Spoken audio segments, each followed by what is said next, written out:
Pernah kepikiran nggak, kalau suatu hari listrik padam, air mati, dan toilet di rumah kamu nggak bisa disiram berhari-hari? Kamu buang kotoran di mana? Kebanyakan orang sibuk mikir stok mie, beras, dan air minum. Tapi lupa satu hal yang kelihatannya sepele, padahal bisa bikin satu keluarga sakit bareng-bareng. Yaitu, bagaimana mengelola kotoran manusia dengan aman. Di Mindset Mandiri, kita bukan cuma bahas uang dan ekonomi saat krisis. Kita juga bahas hal-hal yang orang malas sentuh, tapi diam-diam menentukan kamu kuat atau tumbang. Hari ini kita bahas blueprint toilet darurat, khususnya buat kamu yang tinggal di kota atau pinggiran kota. Biar di tengah krisis, kamu tetap jaga martabat, kesehatan, dan akal sehat. Selama semuanya normal, kita tinggal tekan flush dan lupa. Begitu air berhenti mengalir, baru terasa. Setiap orang rata-rata mengeluarkan 2 sampai 3 gelas urin dan sekitar setengah kilo kotoran padat per hari. Sekarang bayangin ada 4 orang di rumah kamu. Dalam beberapa hari, itu sudah jadi gunung kecil yang harus kamu kelola. Kalau salah kelola, masalahnya bukan cuma bau. Masalahnya, penyakit menular lewat kotoran. Penyakit seperti diare berat, disentri, sampai kolera di sejarah sering meledak setelah bencana besar. Bukan karena orang kurang makan, tapi karena air dan tangan tercemar kotoran, lalu masuk ke mulut lagi. Jadi dalam skenario krisis, logikanya sederhana. Jauhkan kotoran dari sumber air minum. Jauhkan kotoran dari makanan. Jauhkan kotoran dari tangan dan permukaan yang sering kamu sentuh. Kalau 3 hal ini kamu jaga, peluang kamu tetap sehat naik drastis. Ini pertanyaan pertama yang biasanya muncul. Kalau ada bencana besar, kadang air masih bisa jalan, tapi sistem pembuangan kota rusak. Kalau kamu nekat tetap flush seperti biasa, risikonya kotoran malah balik naik ke rumah kamu lewat pipa. Dan itu jauh lebih berbahaya, jadi prinsipnya begini, hanya gunakan flush. Kalau pihak berwenang jelas bilang sistem pembuangan aman, dan kamu benar-benar yakin tidak ada kerusakan pipa di daerah kamu.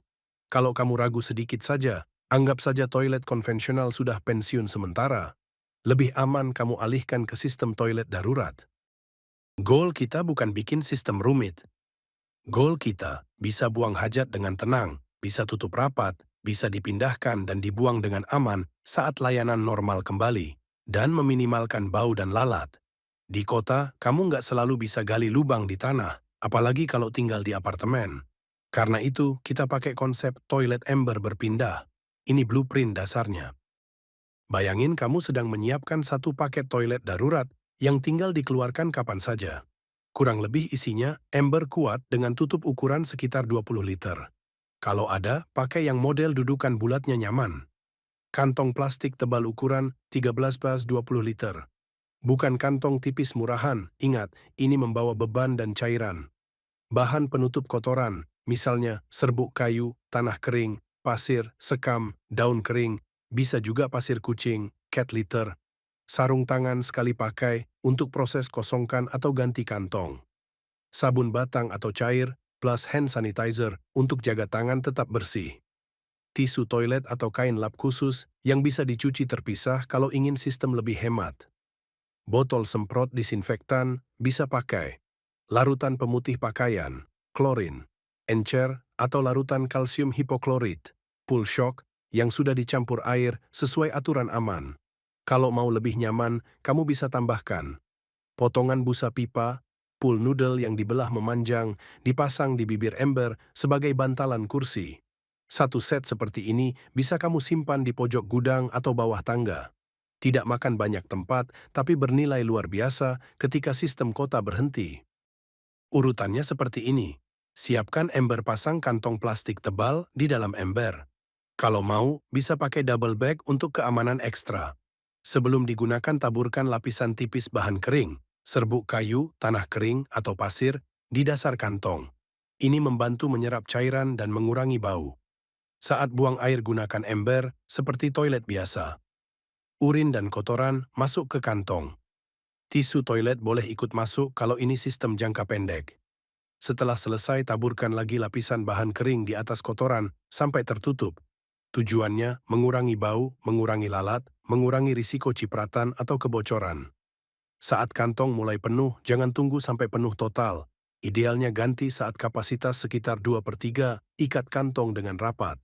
Kalau perlu, double bag lagi dengan kantong kedua. Penyimpanan sementara, simpan kantong tertutup di tong sampah, tertutup di luar rumah. Jangan ditaruh dekat sumber air, sumur, atau area masak. Cuci tangan setelah mengurus kantong, wajib cuci tangan dengan sabun dan air.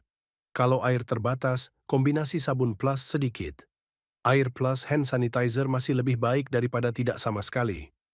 Untuk apartemen, kamu bisa simpan kantong yang sudah diikat dalam tong tertutup di balkon atau area luar yang paling aman, lalu buang ke sistem resmi ketika layanan sampah kembali normal. Ada beberapa kesalahan yang kelihatan praktis, tapi sangat berbahaya. Membuang kantong ke selokan terbuka, itu sama saja menyebarkan penyakit ke lingkungan. Menggali lubang terlalu dekat dengan sumber air tanah, sungai kecil, drainase hujan. Mengurus kantong tanpa sarung tangan, lalu langsung memegang makanan. 3 kesalahan ini yang sering jadi awal rantai penyakit di daerah bencana.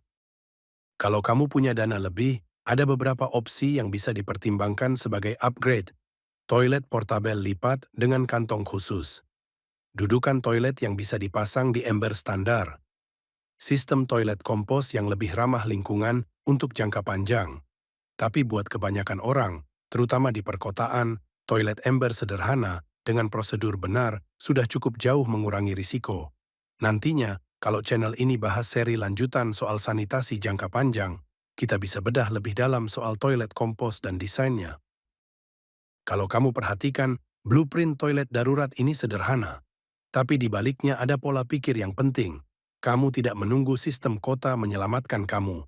Kamu belajar mengelola konsekuensi alami tubuh manusia dengan logis. Kamu melindungi keluarga dan tetangga dari risiko penyakit yang sebenarnya bisa dicegah. Di mindset mandiri, kemandirian seperti ini yang kita anggap kaya beneran. Karena bukan cuma soal saldo rekening, tapi soal kemampuan berpikir jauh ke depan, bahkan untuk hal yang orang lain anggap kotor atau remeh. Jadi sekarang pertanyaannya sederhana. Di rumah kamu, kalau besok pagi air mati dan toilet berhenti berfungsi, kamu sudah punya rencana toilet darurat seperti ini, atau belum? Kalau video ini membantu kamu mikir lebih jauh soal sanitasi saat krisis, klik tombol like supaya algoritma tahu konten edukasi seperti ini masih dibutuhkan. Bagikan ke keluarga atau teman yang mungkin belum pernah kepikiran soal ini. Kadang yang menyelamatkan mereka bukan teori besar, tapi hal sederhana seperti cara buang hajat dengan benar saat darurat. Tulis di kolom komentar soal bagian mana dari blueprint ini yang belum ada di rumah kamu sekarang. Nanti aku bisa bantu kamu urutkan prioritas apa yang sebaiknya dipenuhi dulu. Dan kalau kamu mau blueprint lain soal bertahan secara logis di tengah dunia yang makin nggak pasti, tekan tombol subscribe dan aktifkan lonceng notifikasi. Di Mindset Mandiri, kita bukan jual mimpi instan. Kita bangun ketahanan, pelan-pelan, tapi dengan kepala dingin dan logika yang sehat. Sampai ketemu di konten berikutnya. Jaga kebersihan, jaga akal sehat, jaga keluarga kamu.